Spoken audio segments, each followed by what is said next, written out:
Bueno, hay diferentes maneras de abordar ese tipo de personajes. Digamos que en el caso de Garzón, por ejemplo, pues sí se fue un poco más parecido. Entonces usamos la voz, parte de su cuerpo, ¿no?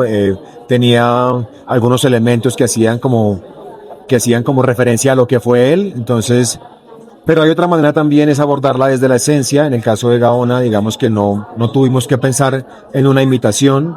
Primero porque no existen archivos a los que uno pudiera acceder para tener eso, y segundo porque tampoco era la idea de la película, más allá de hablar de un personaje que sí existió. En este caso era hablar de alguien que tuvo que vivir una cosa muy importante y una cosa muy trágica dentro del Palacio de Justicia. Entonces no tuvimos que preocuparnos por parecernos o ser o igualar. Entonces hay diferentes maneras de abordarlo y creo que cada una es válida en su momento y también lo que sea necesario para ese momento.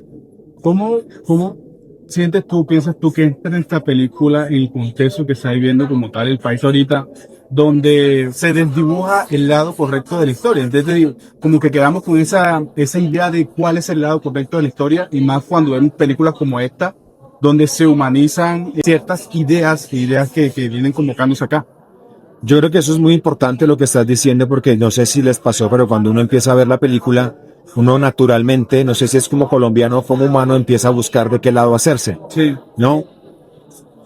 Yo creería y quisiera que la película invitara a esa otra cosa, a ver un poco desde arriba todo, ¿no? Sin juicio, y empezar a entender qué fue lo que nos sucedió a través de estos seres humanos sin etiquetas, ¿no? Sin el magistrado, sin el guerrillero, sino seres humanos viviendo un momento muy trágico del país. Y creo que eso, si eso sucede, podríamos conversar sin sesgos, sin juicios, y podríamos tener una conversación mucho más amplia y mucho más profunda. Al momento de adentrarte a la película con los directores, con el grupo creativo, ¿derrumbaste barreras de este hecho que tú pensaste que eran ciertas? Sí. ¿Descubriste cosas nuevas? ¿Qué tipo de cosas? Sí, eso pasa un montón. Digamos que uno como actor generalmente cuando asume un personaje tiene que estar muy lejos del juicio, más allá del personaje que va a ser, pero cuando va a un hecho histórico pues hay que investigar sobre el hecho histórico y uno se encuentra con un montón de situaciones, y creo que yo estoy igual que la mayoría de colombianos, que aún no sabemos muy bien qué pasó, aún nos hacemos muchas preguntas. La película no responde preguntas, la película sí vuelve y hace más preguntas. En mi proceso como actriz a mí me enseñaron que un actor debe hacer reír con la misma fuerza que debe hacer llorar. Así que un actor debe interpretar comedia, debe interpretar drama y debe interpretar hechos reales. La posibilidad que yo tuve para interpretar este personaje es conocer la historia de primera mano, porque yo tenía 17 años cuando esto ocurrió. Así que podía entender muy bien lo que había pasado, conocía la historia, había leído muchos libros al respecto, había visto documentales, y además confiaba muchísimo en un guión que estaba escrito basado en una investigación de 10 años hecha por Tomás Corredor.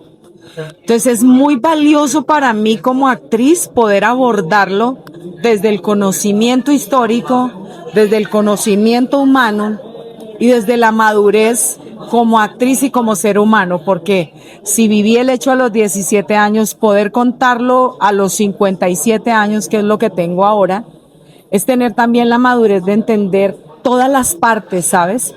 Y saber en mi conciencia que no hay ninguna guerra que valga la pena. Yo creo que es difícil plantear otra vez esa dicotomía de los buenos y los malos. Creo que se cometieron errores de las dos partes. Creo que las víctimas seguimos siendo los colombianos, y eso es lo terrible. Las víctimas seguimos siendo los colombianos, más allá de los errores que se cometieron de los dos bandos. Lo importante está en pensar que esta película es un punto de vista más, pero desde la ficción. No es un retrato de la realidad, como tú muy bien dices.